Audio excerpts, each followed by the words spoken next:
आखिर इस देश में हो क्या रहा है।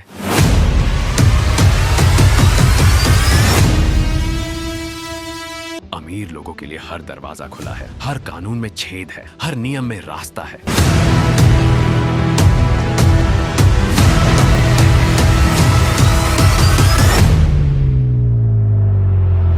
पुलिस स्टेशन में इंसाफ नहीं है।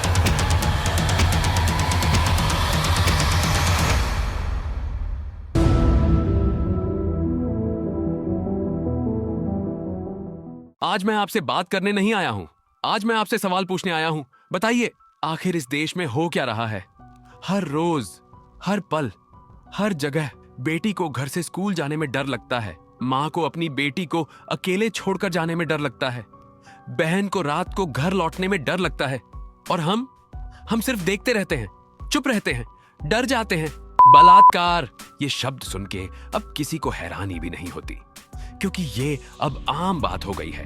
रोजाना की खबर कानपुर में, दिल्ली में, कोलकाता में, बेंगलोर में, छोटे गांव में, बड़े शहर में, हर जगह। और इंसाफ तो तब मिलता है जब मीडिया का प्रेशर हो, जब कैंडल मार्च हो, जब ट्विटर पर ट्रेंड हो जाए। वरना उस बेचारी की फाइल दर दर घूमती रहती है। लेकिन ये तो सिर्फ एक पहलू है दोस्तों, असली खेल तो और भी गहरा है। और दूसरी तरफ देखिए, अमीर लोगों के लिए हर दरवाजा खुला है, हर कानून में छेद है, हर नियम में रास्ता है। लेकिन गरीबों के लिए सिर्फ सजा, सिर्फ धक्के। रोड टैक्स भरो, जीएसटी भरो, इनकम टैक्स भरो, प्रॉपर्टी टैक्स भरो, पेट्रोल पर टैक्स भरो, डीजल पर टैक्स भरो, गैस पर टैक्स भरो, बिजली पर टैक्स भरो, और अगर बीमार पड़ गए तो अस्पताल में भी टैक्स, अगर पढ़ लेना है तो स्कूल में भी टैक्स। भाई, जीने के लिए भी टैक्स है क्या इस देश में? और बदले में क्या मिलता है हमें? सड़कें टूट फूस गई हैं, नालियां खुली पड़ी हैं, स्कूल में टीचर्स नहीं हैं, अस्पतालों में दवाइयां नहीं हैं, पुलिस स्टेशन में इंसाफ नहीं है। तो ये टैक्स जा कहां रहा है? किसी बड़े नेता की गाड़ी में, किसी मंत्री की हवेली में, किसी अधिकारी के स्विस बैंक अकाउंट में। ये वही देश है दोस्तों, जहां लोग शराब के नशे में डूब रहे हैं। क्यों? क्योंकि सरकार को रेवेन्यू चाहिए। मदिरालय खोलने के लाइसेंस आसानी से मिल जाते हैं, लेकिन स्कूल खोलने के लिए, क्लिनिक खोलने के लिए 100 दरवाजे खटखट के थक जाते हैं लोग। ये वही देश है जहां एजुकेशन सिस्टम बिखर गया है। डिग्री मिल गई हैं, लेकिन ज्ञान गायब है। नौकरियां नहीं हैं, लेकिन डिग्रियों के ढेर लगे हैं। ये वही देश है जहां हेल्थ केयर अमीरों का बिजनेस बन गया है।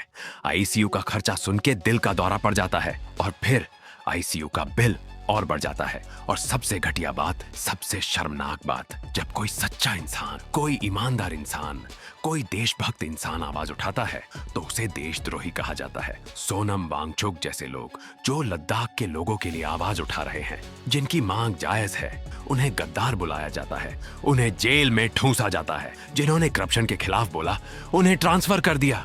जिन्होंने गलत का विरोध किया, उन्हें सस्पेंड कर दिया। जिन्होंने सच लिखने की कोशिश की, उन्हें खत्म कर दिया।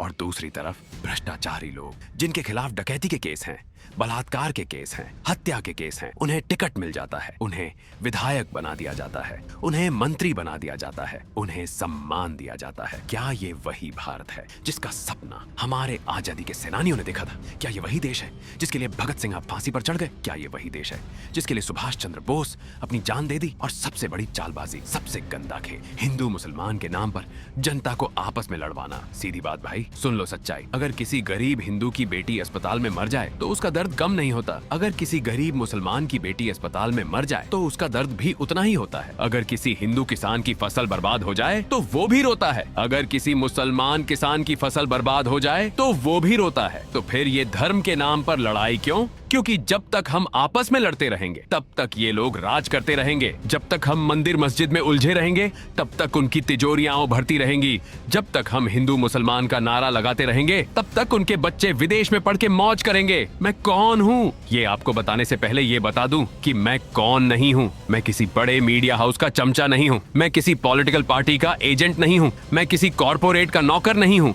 मैं किसी के लिए बिकने वाला इंसान नहीं हूँ। मैं एक आम हिंदुस्तानी हूँ, इस मिट्टी का बेटा हूँ, और मुझे इस देश से मोहब्बत है, सच्ची वाली मोहब्बत। कई सालों तक मैंने बड़ी मीडिया कंपनियों के साथ काम किया। वहां मैंने अपनी आंखों से देखा कि खबर कैसे बनती है, कैसे बिकती है और कैसे छुपाई जाती है। जिस खबर से टीआरपी मिले उसे 24 घंटे दिखाओ। जिस खबर में सच्चाई हो लेकिन पावर के खिलाफ हो, उसे दफना दो। मेरी एक न्यूज स्टोरी थी, एक गरीब किसान के सुसाइड की, कंप्लीट इन्वेस्टिगेशन, प्रूफ, सब कुछ रेडी था। लेकिन उस दिन जो ब्रेकिंग न्यूज चली, फिल्म स्टार ने नया कपड़ा पहना, उस दिन मुझे समझ आ गया ये सिस्टम चेंज नहीं होगा, ये मीडिया सुधर नहीं जाएगी।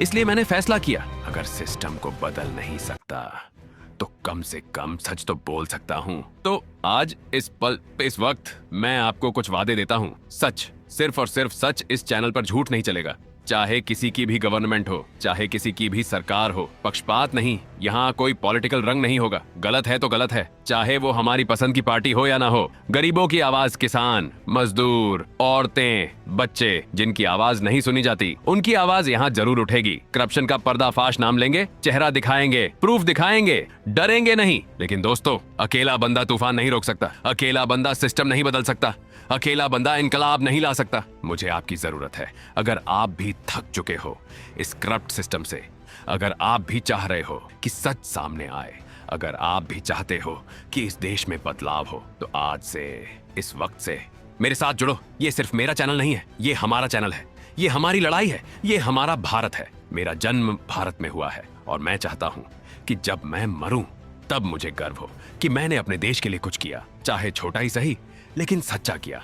तो बताओ, क्या आप मेरे साथ हो? अगर हां, तो अभी इस वक्त चैनल को सब्सक्राइब करो, इस वीडियो को मैक्सिमम शेयर करो, क्योंकि सच तब तक सच नहीं जब तक वो सब तक पहुंचे नहीं। यहां सच्चा भारत दिखेगा, वो भारत जो बिलबोर्ड पर नहीं दिखता, वो भारत जो एडवर्टाइजमेंट में नहीं आता, वो भारत जो असली है, जो अपना है। मिलते हैं अगली सच्चाई में। जय हिंद, जय भारत।